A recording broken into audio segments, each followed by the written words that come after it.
Don't leave it, ठीक है, उसको छोड़ना नहीं है।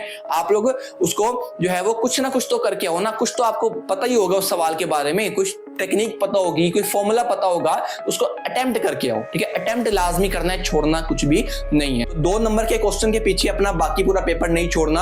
आपने उसके लिए कोई 6-7 डिपेंडिंग ऑन द क्वेश्चन किस नेचर का है, आपने अंदाजे के मुताबिक कुछ लाइंस छोड़ के अगले क्वेश्चन पे चले जाना है। अस्सलाम वालेकुम बच्चों, कैसे आप सभी लोग। उम्मीद करता हूं आप लोगों की मैथ की तैयारी जो है ना वो अप टू द मार्क हो चुकी होगी। अब जल्दी से कुछ ऐसी मिस्टेक्स के बारे में देख लो, सुन लो, जो मिस्टेक्स आप लोगों के जो 75 नंबर का आपने एफर्ट किया ना, वो आपके मार्क्स जो है ना वो 60 पर ले आएगी, और 60 वाले बच्चों के मार्क्स जो है ना वो 40 तक ले आएगी। वो ऐसी 5 से 6 गलतियां, मैं उनको सिली मिस्टेक्स कहूंगा, क्योंकि वो बड़ी छोटी छोटी हैं और बच्चे उसको बहुत ज्यादा इग्नोर कर देते हैं। मैंने आप लोगों के लिए एक पूरा क्वेश्चन जो है ना वो सोल्व किया है, ताकि मैं आप लोगों को बता सकूं वो सारी मिस्टेक्स और वो चीजें जो कि आपको करनी है और वो चीजें जो आपको नहीं करनी है। तो स्टार्ट करते हैं आज की इस वीडियो को। अब जब भी आपने कोई भी क्वेश्चन, शॉर्ट हो या लॉन्ग क्वेश्चन, जब आप लोगों ने लिखना है तो आपने सबसे पहले जब अपना पार्ट नंबर देकर आपने मार्कर से जो क्वेश्चन लिखा, उसके बाद आपने सॉल्यूशन की हेडिंग लाजमी से देनी है मार्कर के साथ, ठीक है जी। ये जो अंडरलाइन कर रहा हूं ना, ये आप लोगों ने लाजमी से सॉल्यूशन की हेडिंग देनी है। और सॉल्यूशन की हेडिंग देने के बाद बच्चे क्या करते हैं, बच्चे डायरेक्टली जो है ना वो अपना क्वेश्चन जो है उसको स्टार्ट कर देते हैं। आप लोगों ने ऐसा नहीं करना। आप लोगों ने जब भी आप लोगों ने सॉल्यूशन की हेडिंग देनी है, उसके बाद आप लोगों ने क्वेश्चन को एक दफा पेन के साथ लाजमी से जो है वो लिखना है। क्वेश्चन को पेन से लाजमी से एक दफा जो है आप लोगों ने लिखना है। जो भी क्वेश्चन होगा एज इट इज पेन से आप लोगों ने लिख देना है। इसके बाद आप लोगों ने जब भी कोई फॉर्मूला अप्लाई करना है या फिर कोई खुद से कोई काम करना है, जैसे हम स्क्वायर रूट लेते हैं, टेकिंग, हम क्या लिखते हैं, taking square root on both sides. जिस तरह यहां पे अगर आप नोट करो तो मैंने लॉग लिया था, तो मैंने लिखा था taking log on both side. इसका मतलब है जो भी आप एक्शन परफॉर्म करते हो ना, वो आप लोगों ने लाजमी से उसको पेन से पूरी स्टेटमेंट बना के लिखना है। और यहां पे क्या करते हैं बच्चे ना, वैसे लिख देते हैं टेकिंग लॉग ऑन BS, ठीक है। BS मतलब बोथ साइड्स। आपने ऐसा नहीं करना, आपने प्रॉपर पूरा लिखना है बोथ साइड्स, ठीक है। इसी तरीके से यहाँ पे मैंने फॉर्मूला अप्लाई करने लगा हूं, तो मैंने यहाँ पे एज, सो, देयरफॉर, इस तरह की वर्डिंग छोटी छोटी यूज करते हैं ना, उससे एग्जामिनर पे एक अच्छा इंपैक्ट पड़ता है कि बच्चे को सिर्फ उसको सवाल रटा नहीं हुआ, उसको प्रॉपर तरीके से पता है कि क्वेश्चन के अंदर किस तरीके से काम करना है। दूसरी जो पॉइंट है वो ये है कि बच्चे मिस्टेक ये करते हैं कि वो जब भी कोई फॉर्मूला अप्लाई करते हैं ना तो हिंट नहीं देते। आप लोगों ने लाजमी से अपने पेपर के अंदर जो है ना वो हिंट देना है। अब हिंट जो है अगर आप देखो तो यहां पर मैंने जैसे ये फॉर्मूला अप्लाई किया हुआ है ना यहाँ पे, ठीक है। उसके बाद यहाँ पे एक फॉर्मूला या रूल मैं कह रहा हूं वो लग रहा था, तो मैंने यहाँ पे क्या किया, आपने भी सेम मार्कर के साथ ये 3 डॉट्स लगाकर कर्ली ब्रेसेस में अपना जो फॉर्मूला है उसको यहाँ पे क्या करना है, फॉर्मूला की यहाँ पे क्या देनी है, हिंट देनी है। सेम मैंने यहाँ पे भी हिंट दी है, आप उसके साथ भी हिंट दे सकते हो अगर फॉर्मूला छोटा है। अगर फॉर्मूला काफी बड़ा है तो आप लोग जो है वो एक अलग लाइन के अंदर भी प्रॉपर इस तरीके से करके अप्लाइंग द फॉर्मूला, और जो फॉर्मूला आपने देना है उसकी यहाँ पे हिंट दे सकते हो।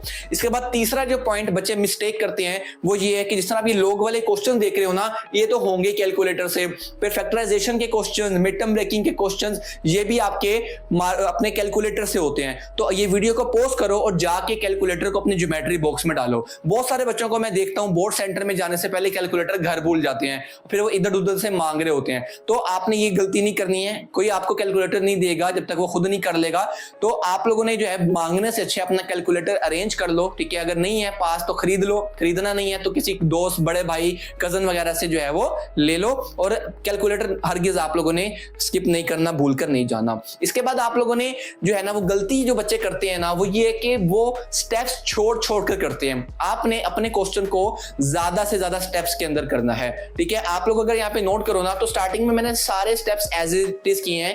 यहाँ पे आप देखो तो मैंने बड़े इंपॉर्टेंट स्टेप, हालांकि वो मैं छोड़ सकता था, वो ये कि मैंने इनको ना इकट्ठे कैलकुलेटर पे सोल्व करके ये आंसर निकाल लिया। अब चाहूं तो मैं ऐसे कर सकता हूं, गलत नहीं है, लेकिन क्योंकि हम मैथ का पेपर दे रहे हैं तो आप ऐसे समझो कि जो मैथ के अंदर जो नंबर होते हैं ना, आपके जितने नंबर होते हैं वो डायरेक्टली प्रोपोर्शनल होते हैं स्टेप्स की, ठीक है। आप जितने ज्यादा स्टेप्स करोगे आपके नंबर मैथ में बढ़ते जाएंगे। आप लोगों ने जो है वो यहाँ पर जो मैंने गलती तो नहीं की, मैंने तो जानबूझ के की है। आप लोग ये गलती करते हो, आपने स्टेप्स छोड़कर नहीं करने हैं। आपने इनके बाद इनके भी जो भी स्टेप्स होंगे आप लोगों ने करने हैं, स्टेप्स छोड़ने नहीं है। यहाँ पर जो है वो स्टेप्स के नाम पर ये नहीं करना कि आप इतना खुला खुला को पेपर करना शुरू कर दो या इतना ज्यादा स्टेप्स स्टार्ट कर दो कि एट द एंड आपके पास शीट्स खत्म हो जाए, क्योंकि ये भी बच्चों के अंदर देखा गया है कि बच्चों को क्वेश्चन आता होता है लेकिन क्या होता है वो इतने फ्लो में कर रहे होते हैं, वो चीजों का ख्याल नहीं रखते, टाइम मैनेजमेंट को फॉलो नहीं करते, जिससे या तो उनका पेपर रह जाता है या उनके शीट्स खत्म हो जाती हैं। और देखो इससे बड़ा गिल्ट कोई भी नहीं होता कि आपको क्वेश्चन आता है और शीट्स खत्म होने की वजह से आप क्वेश्चन को छोड़कर आ गए हो या अटेम्प्ट नहीं कर पाए। तो इस चीज का आप लोगों ने ख्याल पहले से ही रखना है। इसके बाद आपने नेक्स्ट चीज ये करनी है जो कि ये टाइम भी आपका बचाती है और गलती होने से खासतौर पे बचाती है, वो ये है कि जब भी जो क्वेश्चन भी कर लिया ना आप लोगों ने अपनी क्वेश्चन शीट पे जाके उस पे निशान लगाओ। अब आपने यहाँ पे मैं अपना तरीका आपको बता देता हूं, ठीक है। या तो आप यहाँ पे टिक का निशान, ठीक है, या सर्कल और एक इस तरीके से एरो, ठीक है। ये तीनों जो निशान है ना ये मैं यूज करता होता था, ठीक है। आप भी अपने ईज के मुताबिक कर सकते हो। जब मेरा कोई क्वेश्चन मैंने अटेम्प्ट कर लिया होता था बिल्कुल ठीक, तो उसके ऊपर मैं ये वाला निशान जो है ना वो लगा देता था, ठीक है, टिक वाला।